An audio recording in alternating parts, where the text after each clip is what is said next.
संभल के जो एयरपोर्ट है उसको जल्द से जल्द शुरू कराने का काम करेंगे। धन्यवाद। माननीय श्री अजय भट्ट जी। माननीय सभापति जी, मैं आपका आभारी हूं कि आपने मुझे बहुत ही महत्वपूर्ण विषय पर भारतीय वायुयान विधेयक 2024 पर बोलने का अवसर दिया है।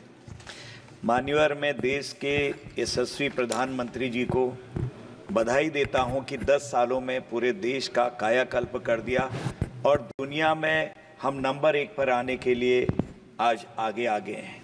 हर जगह पर जहां पर बहुत कम हमारे एयरपोर्ट थे, आज वे दूने हो गए हैं। इतने लंबे समय के बाद जो एक्ट में परिवर्तन चाहिए था, वो परिवर्तन आज हो रहा है।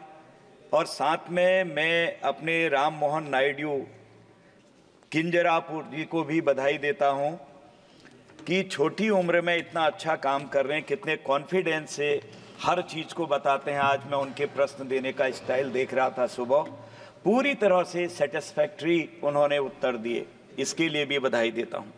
मान्यवर, मैं अपने ट्रेजरी बेंच के साथ अपने को संबद्ध करता हूं क्योंकि इतना समय नहीं है, बहुत लिमिट समय आपकी तरफ से मुझे दिया गया है।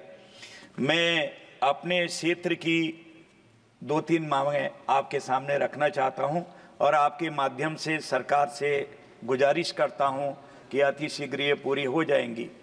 पंतनगर, माननीय गोविंद बल्लभ पंत जी, आपने नाम सुना कि पहली सरकार में गृह मंत्री के रूप में रहे, उनके नाम पर बसा है। वहीं पर एयरपोर्ट मेरी नैनीताल उधम सिंह नगर कॉन्स्टिट्यूएंसी में बन रहा, एक छोटा सा है जिसमें एक जहाज, कभी कभी 2 जहाज जाते हैं, परंतु वो इंटरनेशनल एयरपोर्ट बनने के लिए पूरी योग्यताएं रखता है। और उसके लिए उत्तराखंड की सरकार को मैं बधाई देना चाहता हूं। हमारी सरकार ने पूरी तरह से, माननीय मुख्यमंत्री जी ने अभी पूरी जमीन भी दे दी है और केंद्र के अधिकारियों का वहां पर दौरा भी हो चुका है। सारी चीजें पूरी बन गई हैं। जो जमीन की कमी थी वो अब पूर्ति भी हो गई है। उसमें माननीय मंत्री जी से मैंने वार्ता भी की है और पुनः आज इस सदन के माध्यम से भी कह रहा हूं, जितनी जल्दी बन जाए मान्यवर, उतनी जल्दी सुविधाएं मिलेंगी, क्योंकि पर्यटन के क्षेत्र में इस एयरपोर्ट के चलने से बूम आ जाएगी। नैनीताल है और बगल में नीम करौली महाराज का आश्रम है, नौकुचिया ताल है, नल नील ताल है, दमयंती ताल है, 7 ताल है, भीम ताल है और रानीखेत, अल्मोड़ा, चितई, गोलूदेव, जागेश्वर धाम, पिथौरागढ़, चंपावत के पर्यटक स्थल, मायावती आश्रम, बाणासुर का किला आदि, कैलाश और कैलाश मानसरोवर, यहां जाने वालों का तांता लगा रहता है मान्यवर। इसलिए इस एयरपोर्ट का अतिशीघ्र बनना बहुत ही आवश्यक है मान्यवर। और यहीं से जब हम जाते हैं, एन ऑटोबायोग्राफी ऑफ ए योगी हम लोगों ने पढ़ी होगी, योगी कथामृत, पांडखोली नामक जगह पर अल्मोड़ा जिले में वो केव है जहां महाअवतार बाबा जी ने लाहिड़ी महाशय को योग की दीक्षा दी और दुनिया में फैल गई। इसलिए दुनिया से और देश से वहां आने वालों का तांता लगा रहता है। और दिल्ली में अगर जहाज को खड़ा करने का मौका नहीं मिला तो 35 मिनट में हम पहुंच जाते हैं और वहां पर हम हमेशा वहां पर एक रोकने का अड्डा भी अपना बना सकते हैं, कार्गो भी वहां पर चल सकता है, हर चीज की सुविधा है मान्यवर। इसी तरह से देहरादून में जहां हमने पहला जहाज चालू किया था, माननीय खंडूरी जी मुख्यमंत्री थे, लगता था चलेगा ही नहीं, और मान्यवर आज देखिए वहां से 1.5 दर्जन फ्लाइट देश भर में हमारी जा रही हैं। हम पहले जहाज को जब चलाते थे, आधी कीमत पैसेंजर की हम देते थे, आधा पैसेंजर देता था। आज तो अब उड़ान योजना में आरसीएस जो योजना है, उसके अंतर्गत करीब करीब 300 से 350 करोड़ रुपए आज हम एविएशन कंपनी को देते हैं जो जहाज चलाते हैं।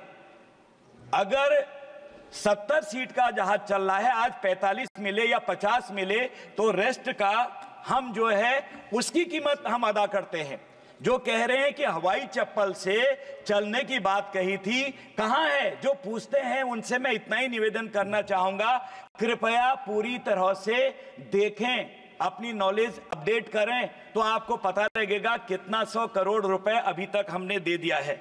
मान्यवर, उत्तराखंड राज्य जो है ये बिल्कुल चाइना बॉर्डर से, नेपाल बॉर्डर से बना हुआ है। 62 के बाद 3 जिले बने मान्यवर। मैं अपनी बात को समाप्त करता हूं। पिथौरागढ़, उत्तरकाशी, चमोली, और तीनों जगहों पर मान्यवर, उत्तरकाशी में चिन्यालीसौड़ में, चमोली में गौचर में, पिथौरागढ़ में नैनीसैनी हवाई अड्डे हमारे बने हैं, परंतु वो चालू नहीं हो पा रहे हैं। इनका सामरिक महत्व भी है मान्यवर, उस महत्व को समझने की आवश्यकता है, मेरे बोलने की आवश्यकता नहीं है, क्योंकि ये चालू होंगे तो वक्त ये काम आने वाले हैं। आपदा में तो आज भी हमारे हेलीकॉप्टर जाते हैं और कई रेस्क्यू होते हैं, वो काम आते हैं, लेकिन भविष्य के लिए ये हमारे लिए मील का पत्थर साबित हो सकते हैं। इनको भी प्रारंभ करना बहुत जरूरी है मान्यवर। 4 धाम में यमुनोत्री, गंगोत्री, केदारनाथ जी, बद्रीनाथ जी, पंचप्रयाग, पंचबदरी, केदार, ये इतिहास का मौका जानने का भी मौका आज पूरी दुनिया को और देश को लगेगा। भगवान शिव ने जहां पर माता पार्वती जी से शादी करी, वो त्रिजुगी नारायण में अग्नि आज भी जल रही है। देश और दुनिया के बड़े बड़े लोग वहां आके अपने बच्चों की शादी करते हैं। ये भी एक पर्यटक स्थल है। ठीक तरीके से संचालन नहीं होने से जो ऊपरी स्टेज पर हमारे एयरपोर्ट हैं, वहां नहीं चलने से कई लोग आने से रुक जाते हैं। इसलिए इनको भी देखना बहुत जरूरी है मान्यवर। मैं मंत्री जी से प्रार्थना करूंगा कि उत्तराखंड राज्य में जहां जहां पर भी हमारे एयरपोर्ट हैं, उनको तत्काल प्रभाव से सुधारीकरण करके उनका चालन प्रारंभ किया जाए। बहुत बहुत धन्यवाद कि आपने मुझे अल्प समय बोलने का मौका दिया। धन्यवाद। धन्यवाद। माननीय श्री जगदम्बिका पाल जी।